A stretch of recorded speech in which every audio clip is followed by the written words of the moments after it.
Hello. स्वागत है आप सभी का गणित पंथी यूट्यूब चैनल में। आज हम अपनी इस कॉन्सेप्ट क्लास में जियोमेट्री का, खासकर ट्रायंगल का, त्रिभुज का एक छोटा सा थ्योरम, छोटा सा कॉन्सेप्ट देखेंगे जो कि थोड़ा रेयर है। मतलब यूजुअली बहुत सारे जगह पे हम उसे क्वेश्चंस उसका नहीं देखते हैं, मतलब जैसे थेल्स थ्योरम की तरह, या फिर अपने जो ये आई वाले होते हैं इंसेक्टर 90+a/2 90-a/2, ये सब बहुत जनरल थ्योरम है।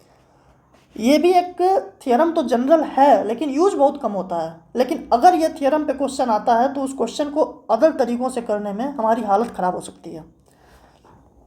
तो हम ज़्यादा देर नहीं करेंगे, पहले आपको मैं क्वेश्चन दिखा देता हूँ।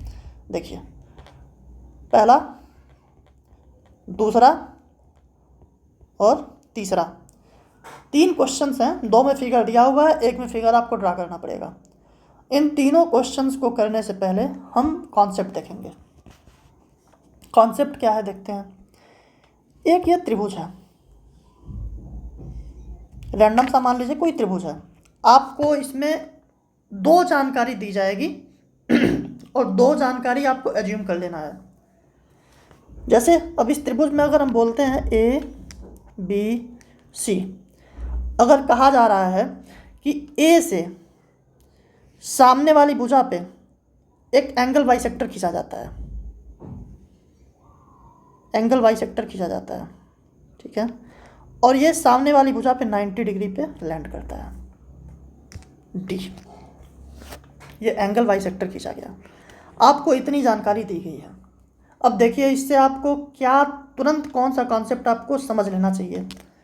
पहली चीज़, एंगल बाइसेक्टर है तो ये थीटा, ये भी थीटा, सिंपल है। ये 90 है, ये थीटा है तो ये 90 माइनस थीटा, 90 है, थीटा है तो ये 90 माइनस थीटा। अब आप एक बात बताइए, आप सबको पता होगा, बचपन से एक बात हमेशा बोलते हैं कि अगर दो साइड्स बराबर होते हैं किसी त्रिभुज के तो उसके सामने वाला एंगल भी बराबर होता है। एक लाइन में बोलें तो बराबर सामने के बराबर भुजाओं के सामने के कोण भी बराबर होते हैं। तो आप एक बात बताओ, अगर ये एंगल बराबर है तो इट मीन्स इसके सामने की ये साइड, इसके सामने की ये साइड बराबर होगी कि नहीं। इट मीन्स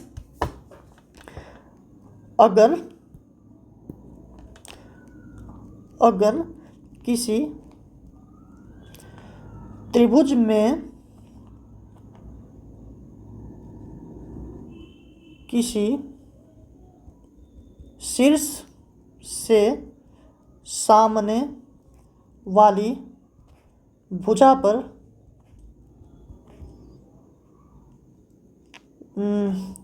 कोण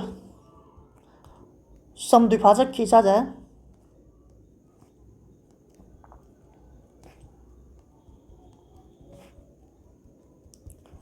और वो सामने वाली भुजा को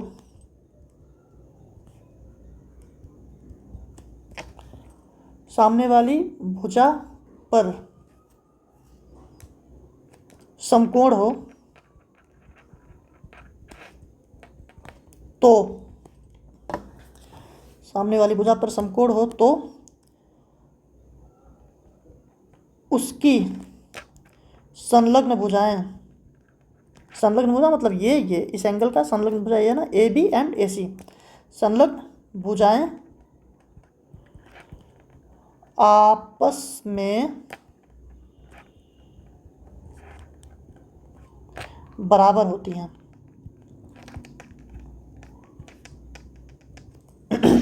यही नहीं, अभी और देखिए, संलग्न भुजाएं तो आपस में बराबर होती हैं और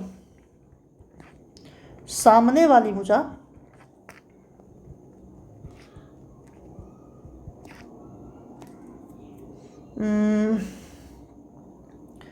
दो बराबर भागों में विभाजित हो जाती है।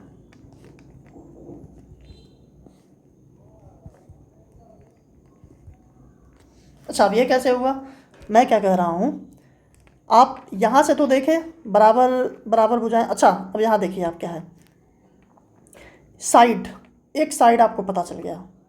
मतलब दो ट्रायंगल अगर आप देख रहे हैं A D B, A D C, A D एक साइड बराबर है, ये आपको पता चल गया, ए बी दूसरी साइड बराबर है, ये भी आपको पता चल गया, एंगल भी दोनों बराबर है, बाकी ये दोनों भी मतलब सारे एंगल सारे साइड्स बराबर हैं, यानी कि ये त्रिभुज दोनों जो हैं A B D and A D C सर्वांगसम भी होते हैं। त्रिभुज ए बी डी सर्वांगसम होगा त्रिभुज ए सी डी के।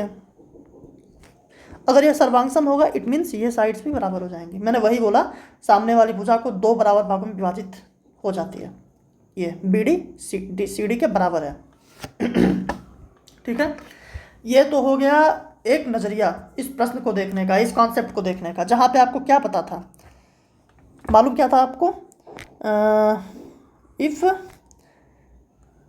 एडी कोण समद्विभाजक थी, इज एंगल बाइसेक्टर, छोड़िए लिखना क्या है, इधर तो लिखा हो ना, त्रिभुज शीर्ष वाली भुजा पर कोण समद्विभाजक खींचा गया था और ये इसको डी पर 90 डिग्री पर काट रही थी। तो आपको इतना पता चला कि ये समद्विबाहु त्रिभुज बन गया। ये त्रिभुज कैसा बन गया, समद्विबाहु त्रिभुज। मैं बहुत आराम से समझा रहा हूँ, आप भी बहुत आराम से समझेंगे और इस कॉन्सेप्ट को पकड़ेंगे। चलिए, अब दूसरा केस क्या बन सकता है, अब आपको क्या पता है, व्हाट इज गिवन। अब बस ये बताया जा रहा है कि एक समद्विबाहु त्रिभुज है,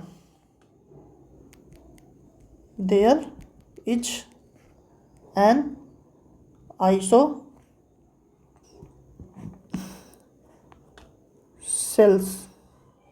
ट्रायंगल, ठीक है, and angle bisector A D, ये ए बी सी था। ठीक है, अब इसमें आपको इतनी जानकारी दी गई है। फिर से आप देखिए इसमें से क्या इन्फर कर सकते हैं, येलो से बनाते हैं ट्रायंगल। आपको जानकारी क्या है, ये एक ट्रायंगल है, ओके, बोला गया है यहाँ से एक एंगल बाइसेक्टर खींच दिया गया है सामने वाली भुजा पर। ये बोला गया था, पहले से बोला गया आपको समद्विबाहु त्रिभुज है, सामने वाली भुजा पे एंगल बाइसेक्टर खींचा गया। अब यहाँ पे आप देखिए, यहाँ पे भी वो सारी चीज़ें आप कैसे पता कर सकते हैं, ए बी सी, आपको पता है एंगल बाइसेक्टर है ना, एंगल बाइसेक्टर है तो आपको ये पता चल जाएगा कि अच्छा हाँ, ये दोनों साइड्स अगर बराबर हैं तो ये दोनों एंगल बराबर हो जाएंगे, अल्फ़ा अल्फ़ा, पहली चीज़। ये एंगल बाइसेक्टर है तो ये थीटा होगा, ये भी थीटा होगा, मतलब ये और ये थीटा थीटा होगा। ठीक है, अब आपको पता है कि एक ट्रायंगल में तीनों एंगल्स का जो सम होता है वो 180 डिग्री होता है। तीनों एंगल्स का सम कितना है, alpha plus theta is equal to 180 degree. Alpha plus theta क्या आ जाएगा, 90 degree. Alpha plus theta is equal to 90 degree. तो अगर इसका और इसका सम 90 डिग्री है, यानी ये तीसरा वाला ये भी तो 90 डिग्री होगा। यानी आपको यहाँ से फिर से एक बार पता चल रहा है कि अगर केवल इतनी बात दे दी जाए कि there is an isosceles triangle A B C, angle bisector A D है, तो ए डी सामने वाली भुजा को दो बराबर भाग में बांटेगा और 90 डिग्री का एंगल पे गिरेगा। मतलब दो कॉन्सेप्ट आपने जाना, पहला दूसरा। ठीक है, इन दोनों में से कोई कंडीशन आपको दी गई हो, कोई भी कंडीशन, तो आपको इतनी बातें पता चल जानी चाहिए, कोई भी दो कंडीशन दे दी जाए बस।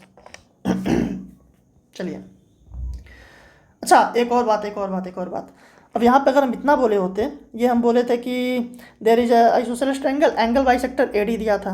अगर हम ये बोल दिए होते कि ए मतलब ए से डी पर एक लाइन खींची गई है केवल, एक तीसरा केस मैं बता रहा हूँ, third case, isosceles triangle A B C है, आइसोसेल्स था,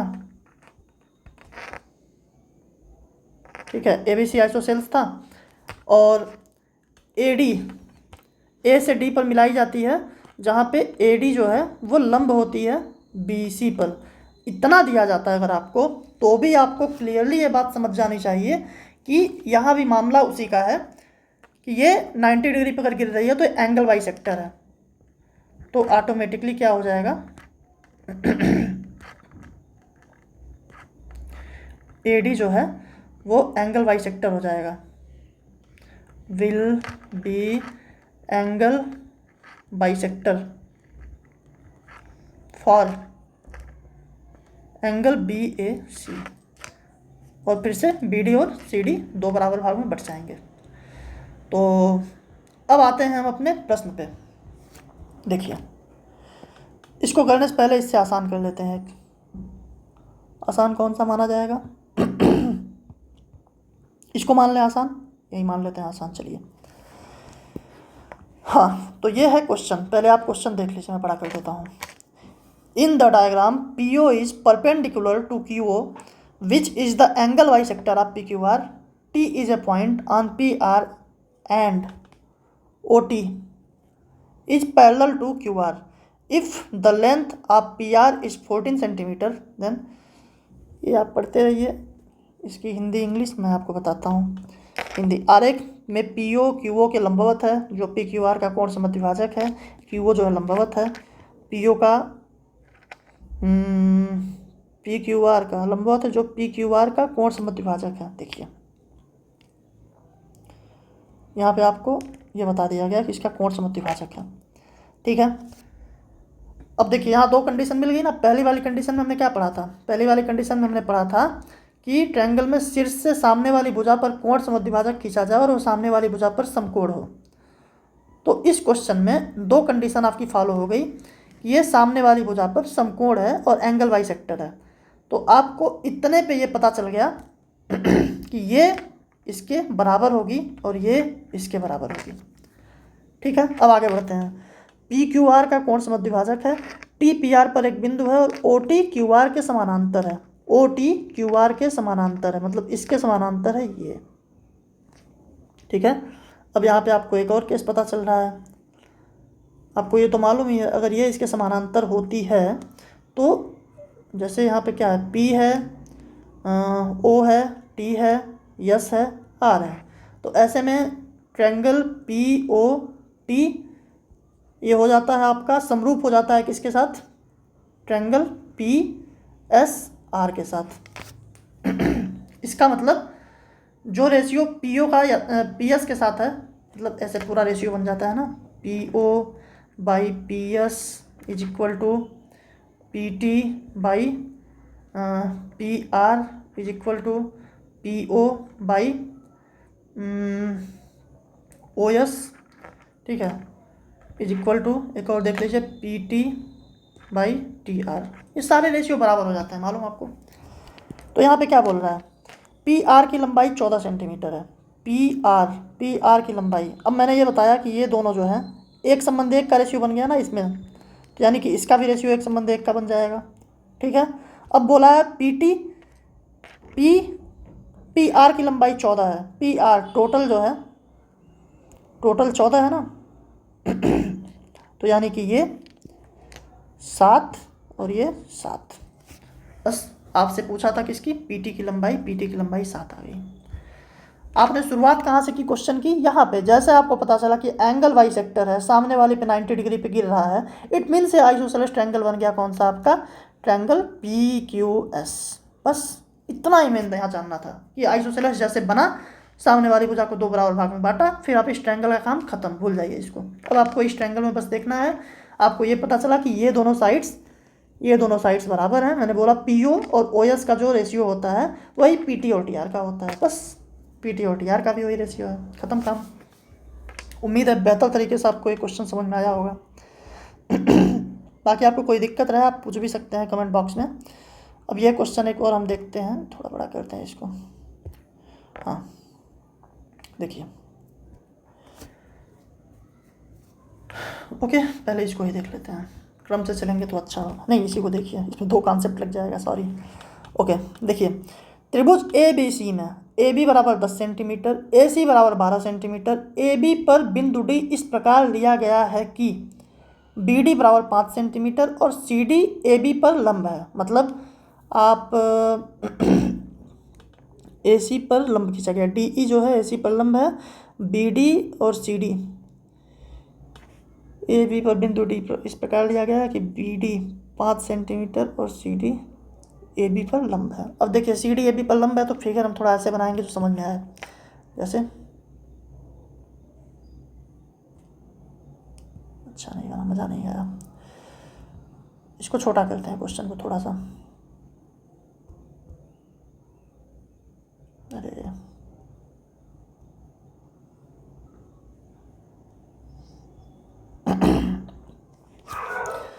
देखेंगे त्रिभुज ए बी सी में ए बी बराबर 10 सेंटीमीटर, ए सी बराबर 12 सेंटीमीटर, मतलब कुछ ऐसे टाइप का ट्रायंगल ही बना होगा। ठीक है, क्या बोल रहा है, सी डी ए बी पर लंब है, इट मीन्स ए बी को नीचे रखते हैं, सी डी ये लंब खींच देते हैं। ठीक है, और क्या बोला था, बी डी बराबर 5 सेंटीमीटर, ये डी है, बी डी बराबर 5 सेंटीमीटर और सी डी ए बी पर लंब है, ए बी बराबर 10 सेंटीमीटर, ए बी अच्छा है। देखिए अब टोटल ये 10 सेंटीमीटर है, ये 5 हो गया तो ये भी 5 हो जाएगा। ठीक है, अब मैंने शायद तीसरी कंडीशन आपको बताई है कि नहीं बताई है, कि अगर सामने वाली भुजा पे लंब हो और उसे बाइसेक्ट कर रहा हो, दो बराबर भाग में बांट रहा हो। ए डी लंब है बी सी पर, और हाँ एक तीसरा भी है, समझ लीजिए अगर ए डी जो है वो बी सी पर लंब हो रहा हो और उसे दो बराबर भाग में बांट रहा हो तो भी ये आइसोसेलेस ट्रायंगल बन जाता है, ए बी और ए सी बराबर हो जाती है। कैसे बन जा रहा है, ये दोनों 5-5 हो गए और डी ई ए सी पर लंब खींचा गया जो ए सी को ई पर काटता है, जैसे चतुर्भुज बी सी, अच्छा डी ई ए सी पर। अब ये देखिए ये दोनों साइड्स बराबर हो गए, ये 90 डिग्री पे गिरा है, इट मीन्स ये 90 है, ये दोनों बराबर अगर हैं तो फिर से वही कहानी हो जाती है।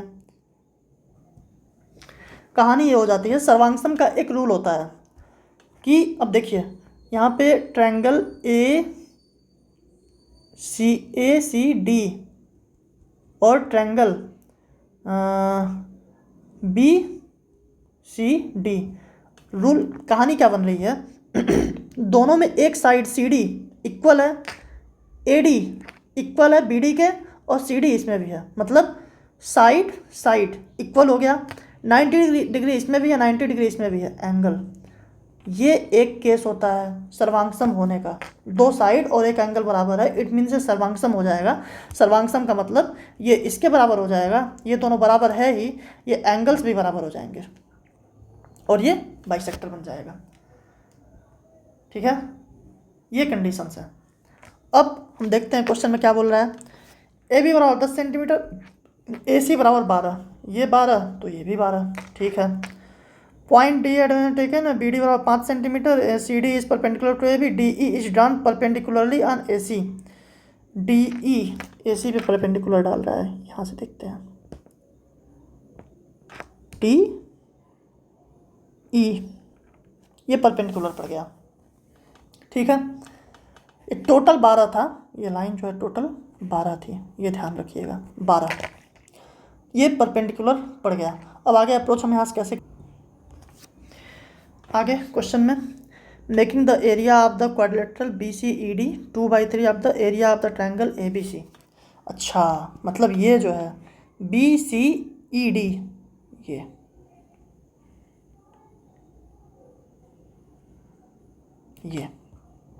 ये जो है ये इसका पूरे ट्रायंगल का 2/3 है, 2/3।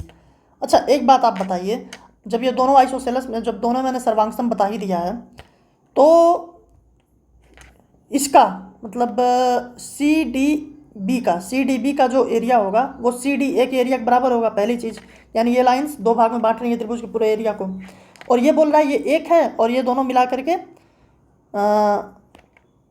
2/3 बोल रहा है। हाँ ये पूरा 2 है, ये एक है, पूरा ट्रायंगल जो है 3 है तो ये एक है, ये 2 है।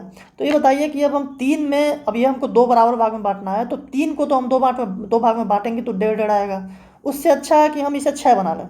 अगर टोटल हम एरिया 6 मान लें मैं क्या कह रहा हूँ, आपको ये पता चल रहा है ना, त्रिभुज ए डी सी प्लस त्रिभुज B D C is equal to त्रिभुज बड़ा वाला पूरा ए बी सी। और ये दोनों बराबर हैं, आपको मालूम है। और एक चीज़ और आपको पता है, त्रिभुज ए डी ई प्लस चतुर्भुज पूरा ये वाला बी डी ई सी, बी डी ई सी, ये भी मिला के ट्रायंगल ए बी सी बनेंगे। ये आपको पता चल रहा है। अब आपको ये अगर बताया जाए ये दोनों बराबर हैं, यहाँ पे अगर आप देखोगे इसको 2/3 बोल रहा है, ये 2 है पूरे का 3, अगर पूरा 3 है तो ये 2 और ये 1 है, मतलब ऐसे बोल रहा है ना, ये 2 है ये 1 है ये पूरा 3 है। अगर इसको भी हम 3 रखेंगे तो इन दोनों को 1.5 देना पड़ेगा। तो उससे अच्छा है कि हम इसको 6 रख लें अगर, तो ये आराम से हम 4 कह सकते हैं और ये आराम से हम 2 कह सकते हैं।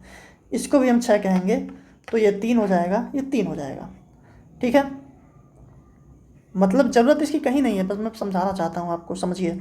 ये 3 एरिया हो गया, ये 2 एरिया हो गया, ये 1 एरिया हो गया। नहीं ये सॉरी क्या बोला है,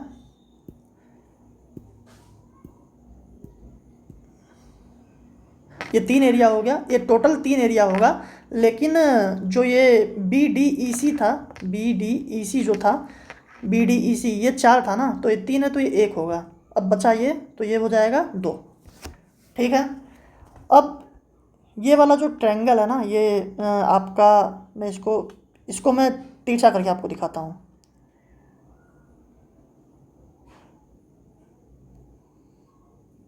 ठीक है, थोड़ा और अच्छा बन सकता है।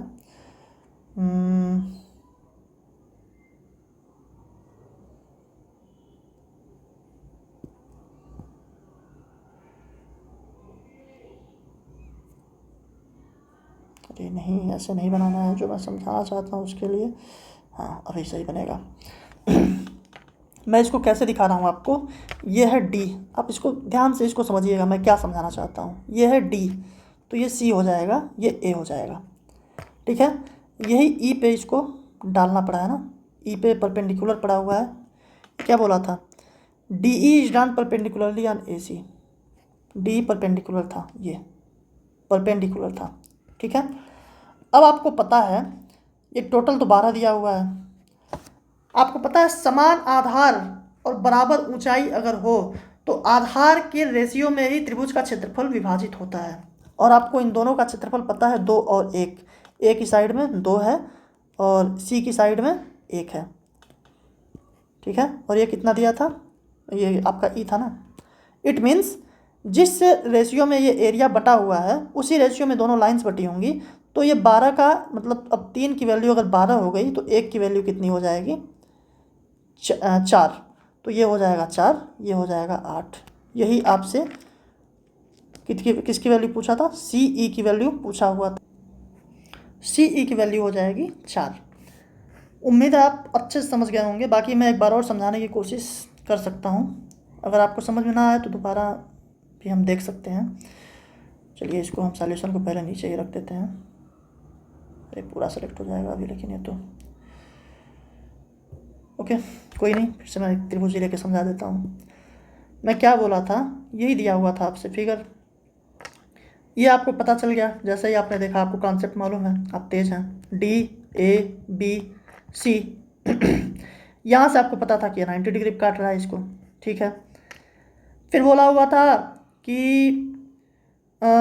ये जो चतुर्भुज है इसका जो एरिया है ये इससे मतलब पूरे त्रिभुज से त्रिभुज का 2/3 है। मतलब ये जो पूरा एरिया है, ये पूरा एरिया ये है 2, और पूरा जो ट्रायंगल है मतलब पूरा ट्रायंगल 3 है, तो ये बचेगा 1। ठीक है, लेकिन आपको पता है कि यहाँ ये दोनों बराबर हो जाते हैं, तो आप वैसे भी अगर समझो तो इसके हिसाब से ये एरिया 1.5 बचना चाहिए, और इस पूरे एरिया में अगर ये 1 हो गया तो ये 0.5 बचना चाहिए। ऐसे भी आप समझ सकते हैं। अब 0.5 बचने का मतलब है, ये पूरा आपको पता था कि यहाँ पे 12 सेंटीमीटर हो रहा था, तो अगर 1 की वैल्यू मतलब ये 8 होगा तो ये 4 होगा। मतलब जिस रेशियो में समान ऊंचाई वाले ट्रायंगल में मतलब समान ऊंचाई हो तो आधार के रेशियो में ही क्षेत्रफल बटा होता है। ये बात है बस। चलिए, ना समझ में आएगा तो आप फिर से पूछेंगे, कमेंट सेक्शन में आप लिखेंगे, मैं बता सकता हूँ, फिर से मैं कोशिश करूँगा समझाने की। बाकी आप टेलीग्राम चैनल में भी जुड़ सकते हैं, जो टेलीग्राम एक ग्रुप है, उसमें अगर कोई समस्या है तो आप कमेंट करिए, वहाँ पे भी आप सॉल्यूशन ले सकते हैं, वहाँ पे भी आप डाउट्स क्लियर कर सकते हैं। ये क्वेश्चन देखिए, ये पहली बार पढ़ के तो आपका दिमाग हिला देगा, ये जो है बीच वाला ट्रायंगल EFI, इसका सर्कम रेडियस पूछ रहा है, मतलब परिवृत्त की त्रिज्या, इसकी त्रिज्या पूछ रहा है। आप पॉज करके लगाने की कोशिश ज़रूर करिएगा, अगर लगा पाए तो अच्छी बात है। ठीक है, इसके लिए इसको करने से पहले भी हम एक छोटा सा होमवर्क करेंगे। पहले देखते हैं क्या आपको एक चीज़ पता है, अगर ये एक ट्रायंगल है ABC, ये साइड A है, ये साइड B है, ये C है, तो साइन रूल क्या होता है? Sine rule A by sine A is equal to B by sine B। ये एंगल्स है ना आपके ABC, A by sine A, B by sine B, C by sine C is equal to 2R। ये जो 2R है यही इस triangle का सर्कम रेडियस है, मतलब परिवृत्त की त्रिज्या, परिवृत्त की त्रिज्या। तो आप मोटी मोटा ये समझिए, अगर हमें इसमें से कोई एक एंगल पता हो, सामने वाली साइड पता हो, तो हम 2R पता कर सकते हैं। अब इस क्वेश्चन को अप्रोच करेंगे। कैसे अप्रोच करेंगे? सबसे पहले तो डोगेस भाई को डिस्टर्ब करने से कोई रोक नहीं सकता है, काफ़ी शोर मचा रहे हैं। बाकी हम इस क्वेश्चन को देखते हैं। दिया गया चित्र में ABC एक समद्विबाहु त्रिभुज है। पहले से इसने बोल दिया कि ABC जो है एक समद्विबाहु त्रिभुज है। AB बराबर AC है, मतलब ये इसके बराबर है। ठीक है, और D BC का मध्य बिंदु है। बस ये ना भी बोले तो भी मतलब ठीक है, बोलना चाहिए। ये अगर D BC का मध्य बिंदु है तो आपको इतना पता चल गया कि ये एंगल मतलब ये दोनों जो साइड्स हैं, तीनों साइड्स बराबर हो गई। ये इसके बराबर, मतलब ये दोनों भी बराबर हैं, ये दोनों भी बराबर हैं, और ये तीसरी साइड्स कॉमन है, मतलब S सर्वांगसम बना। इट मीन्स ये 90 डिग्री होगा और ये इसको बाइसेक्ट करेगा। बस इतना तो आपको पता चल गया यहाँ से। कोण BAC is equal to 72 degree. BAC 72, मतलब ये 36 हो गया और ये भी 36 हो गया। ठीक है, BI कोण ABC का समद्विभाजक है। BI, अच्छा आगे बोल ही दिया है, कोण ABC का कोण समद्विभाजक। अच्छा नहीं, सॉरी, BI ये बोल रहा है, ये भी समद्विभाजक है। ठीक है, ओके। अच्छा, इसका समद्विभाजक I पे मिले, इट मीन्स I इसका इन सेंटर है, ये पता चल गया। इन सेंटर ऐसे ही होता है। ठीक है, अभी हो गया क्या है, BI कोण ABC का समद्विभाजक है, और कोण DCE 2/3 इंटू कोण DBI। सबसे पहले हम एक काम करेंगे, ये मिलाते हैं। अच्छा आप एक बात बताइए, आपको ये पता है एंगल BIC कितना होगा? 90 प्लस A/2। हमेशा पढ़ते आ रहे हैं, ये होता है ना। एक ट्रायंगल अगर दिया हो, उसमें इन दोनों के समद्विभाजक अगर मिल रहे हों, यहाँ I पे ये A है, ये B है, ये C है, तो BIC क्या होता है? 90 प्लस एंगल A/2। ये आपने पढ़ा होगा पहले ही, तो ठीक है। अब यहाँ पर हम इसको निकालते हैं। BIC क्या निकल के आएगा? 90 प्लस A/2, ऑलरेडी हमें पता है 36 है, तो 126। ये हमें पता चल गया कि 126 है। ठीक है, थोड़ा बड़ा करते हैं इसको। ये हमको पता चल गया कि 126 है, पहली चीज़। अब हमें ये पता है कि आइसोसेलेस ट्रायंगल है, ये ऊपर वाला 72 है, तो 108 में से ये दोनों हमको पता चल गया है। एंगल B बराबर angle C is equal to कितना है? 172 हो गया था, 108 में से 108 मतलब होता है 54 है, 54, तो ये हो गया 27, 27, और ये भी 27। ठीक है, थोड़ा क्लियर लिखते हैं। ये 27 है, ये भी 27 है। ठीक है, ये 27 है, ये 90 है, ये 126 है। अच्छा हमें निकालना तो ये है ना, पहले हम ये देखते हैं कितना हो सकता है। तो यहाँ पे पहले देखते हैं, बोला है डी सी ई कोण मतलब 2/3 बराबर D B I. D C E पता चला क्या अपने को? डी सी ई तो पता चल चुका है, नहीं डी सी ई पता करना है, डी बी आई पता है, डी बी आई 27 पता है, यानी ये 27 पता है। तो डी सी ई क्या हो जाएगा? 2/3 गुणे 27। तो D C E angle D C is equal to 18। D C E मतलब ये 18 हो गया, तो ये कितना होगा? ये बचता है 9। अच्छा ये 9 है, ये 126 है, तो ये कितना हो जाएगा? 126 और 9 होता है 135। तो ये बचता है कितना? 45। सी और ई दिया हुआ है, मतलब किसकी वैल्यू? ई आई की वैल्यू दिया है, आई है ना, ये आई ई की वैल्यू दिया है, ये 3 कड़ी में 2। अब ये जो बीच वाला ट्रायंगल है ना, इसको बाहर निकालो जो हमसे पूछा है। 90 की तरफ बन जाए ना ये।